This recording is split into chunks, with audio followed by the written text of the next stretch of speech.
Nostalgia Critic cannot be here right now due to reasons of vengeance, but he has left a recording before he left for you to enjoy. Hello, I'm the Nostalgia Critic. I remember it so you don't have to.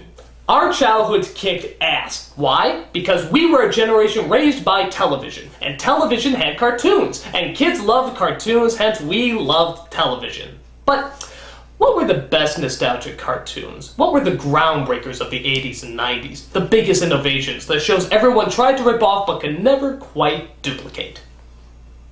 I don't know. But that doesn't mean I can't make up a top 11 list that claims that I do. Why top 11? Because I like to go one step beyond. So, sit back and enjoy the best of memory lane, the cream of the crop, the ultimate of ultimates. This is the top 11 animated nostalgic TV shows.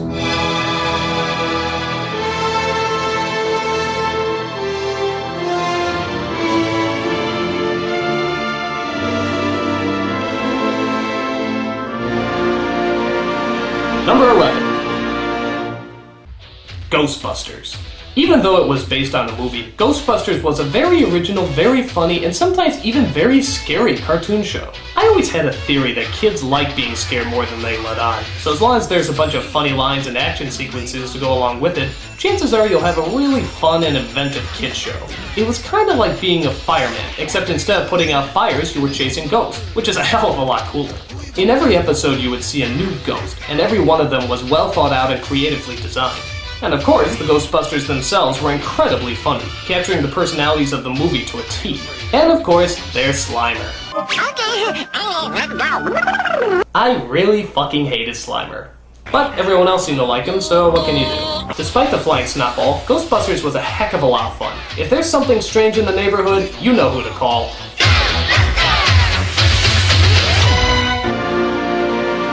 Number 10. Fox's Peter Pan and the Pirates. You wouldn't think a TV show shown every day about Peter Pan would be anything to get worked up over. But the fact of the matter is, this show was very well put together. What made it so great is that it didn't look like any of the other reincarnations of Peter Pan, but to be honest, I think it's the closest it's ever come to the original J.M. Barrie story. The characters were fleshed out, the stories were well developed, and the creative logic was actually pretty clever. For example, there's an episode where Pan steals the shadows from all the pirates. Because of this, they lose their balance and have to walk upside down. That strangely kind of makes sense. There's another episode where they actually make cloud sculptures in the sky. Dude, that's just fucking cool. Plus it had Tim Curry as Captain Hook. Seriously, how can you go wrong with that? Disgrace the Jolly Roger today, scum, and I'll lay your bones bare! It's not easy having a good time. Peter Pan and the Pirates could have been a cheap knockoff that only lasted a few episodes, but they put a lot of time and effort into it, and created something really original, as well as stay true to the original story. All of this is more than enough for Peter Pan to take the number 10 spot. Number 9. DuckTales. Even though Disney had a few shows like this before and a lot more shows after, DuckTales was the first Disney cartoon to combine some of our favorite childhood characters with old-fashioned adventure. It was mostly a treasure hunt show, which meant it led to a lot of creative locations as well as some cool booby traps. It was kind of like Indiana Jones, but with ducks. It didn't need any pop cultural references or subtle in-jokes, it just relied on good old-fashioned characters having good old-fashioned adventures. And of course, need we forget the catchiest theme song of all time? It will never leave, it will never leave. Plus, how does Scrooge McDuck dive into all that money without breaking his skull? Hasn't he converted to dollar bills yet? Well, questions like this don't really need answering when you're having oodles of feather-flinging fun. DuckTales. It will never leave. Number 8.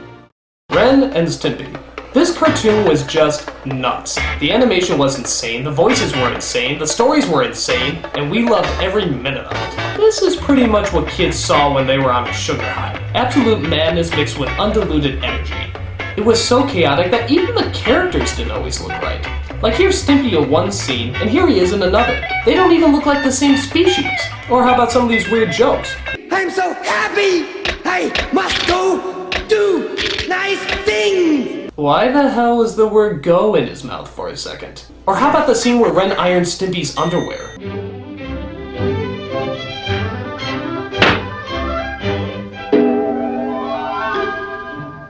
Okay, first of all, why does Stimpy wear underwear when he wears no other clothes? Why does he just place it over his crotch and not actually wear them? And why does it suddenly look and sound like a 1950s film strip? I don't know. Nobody knows! It's just that kind of insanity that made this show crazy and fun to watch. It also pushed the boundaries of what kids' shows could do, with controversial episodes like The electric fence. or strange lines like Something came out of my butt. or how about weird morals like Wetting the bed is nothing to be ashamed of. You and I still do it. yeah, this was a weird show. Just the kind of kinetic energy, ludicrous logic, and crude humor that kids know and love. Ren and Stimpy, if you didn't like it, you're an idiot! You sick little monkey. Number 7. G.I. Joe. If Barbie was considered an all-girl phenomenon, then G.I. Joe was definitely the all-boy phenomenon. This show embodied everything that boys wanted to be when they grew up. Action heroes. It had guys with guns, teamwork, kick-ass gear, some huge friggin' vehicles, and professional wrestler Sergeant Slaughter. So we're celebrating by giving away Sergeant Slaughter action figures. Now the show and characters were kind of bland, but let's face it, we didn't watch it for the characters, we watched it for the action. It's like somebody made a show out of the Army games that we were already playing as kids. If someone made a Cowboys and Indians show at that time, my guess is it would do well too. If it had tank.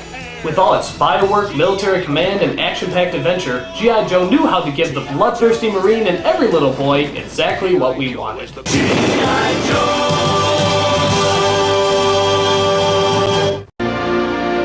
Number 6. Transformers. It's no wonder that one of the best marketing ideas of all time was also one of the best animated shows of all time. Again, kind of tailoring to every boy's indulgent fantasies, Transformers combined cool, kick-ass vehicles with giant alien robots. The show was about a war between the Autobots led by Optimus Prime and the Decepticons led by Megatron. Yeah, okay, it sounds pretty retarded, but it gave us exactly what we wanted, transforming robots beating the crap out of each other. The great thing about this show is how creative they got with all these different robots. I mean, I know they made up half of these characters just to sell more toys, but the possibilities for these things were just endless. You had trucks, you had bikes, you had tanks, you had guns, you had tape players. Well, okay, that's a little lame, but at the time it was pretty cool. Transformers, hell, it just kicked ass. Number 5. The Tick. With all the superhero shows out there, this was the satire that handled the ludicrous nature of the genre the best. The show was about a big blue man who literally comes out of nowhere to fight crime. Nobody knows who he is or where he came from, including him. All he knows is that he wants to fight crime and shout horrible catchphrases. Evildoers, eat my justice! He has a simple mind and very little intelligence, but luckily his neurotic psychic Arthur is there to keep him in line. It was a great show because it did such a good job mocking what most kids were growing up with at the time. In the show, they didn't have a secret crime-solving lair, they have an apartment that can barely hold 2. The supervillains aren't always rich, misunderstood madmen, sometimes they're just children making death rays in their tree houses. Put the moon back, demon waif! Make me. And the heroes don't always shout good catchphrases, sometimes they just shout Spoon? Okay, well maybe it didn't all make sense, but this strange blend of surreality and reality made the show so enjoyable to watch. Written half the time more for adults as opposed to kids. Granted, the animation wasn't always top-notch, but it made up for it with its great writing and bizarre sense of humor. The Tick. We are a justice sandwich! No toppings necessary! What he said. Number 4. Teenage Mutant Ninja Turtles. Looking back, I realized this is the stupidest idea in the entire world. I mean, just listen to the title. What lobotomized monkey came up with that? I mean, it doesn't even seem real. It seems like a satire of another idea. But hey, it took the world by storm, me included. Why? Because it had action, big animals, and of course, a great sense of humor.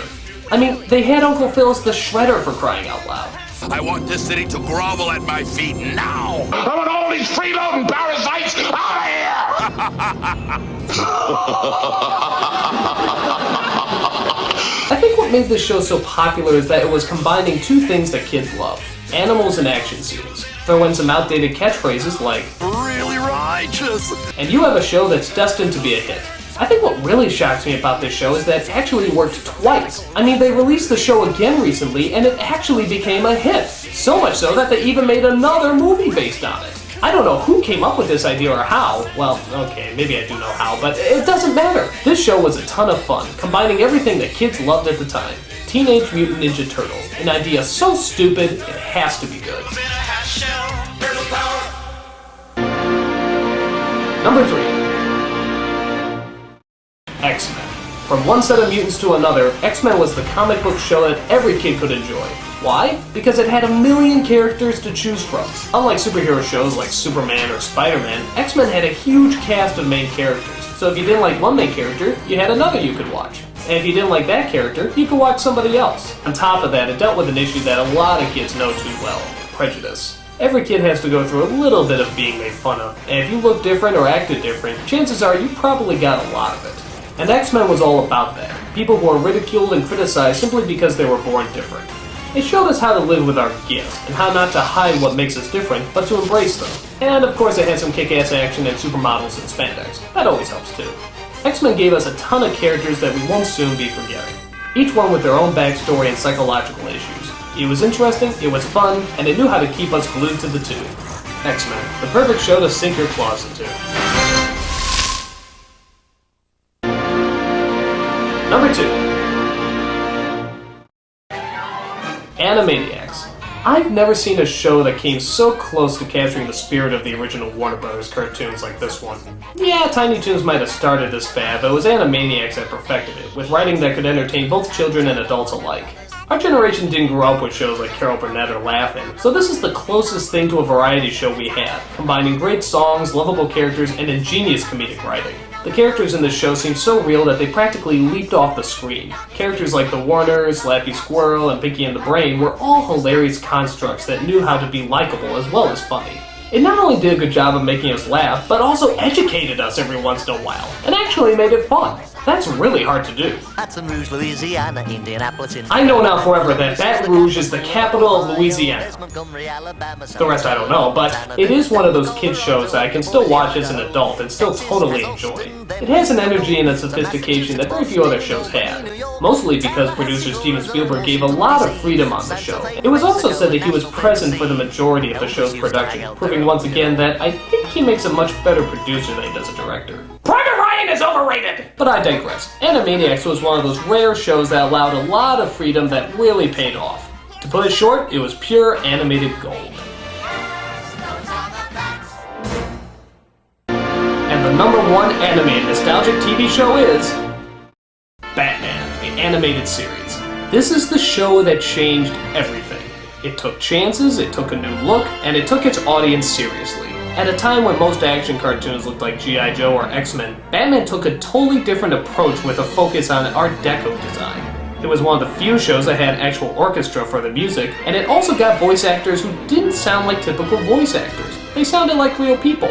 On top of that, Batman was dark, mixing high-flying action with the psychological drama that the Batman series is infamous for.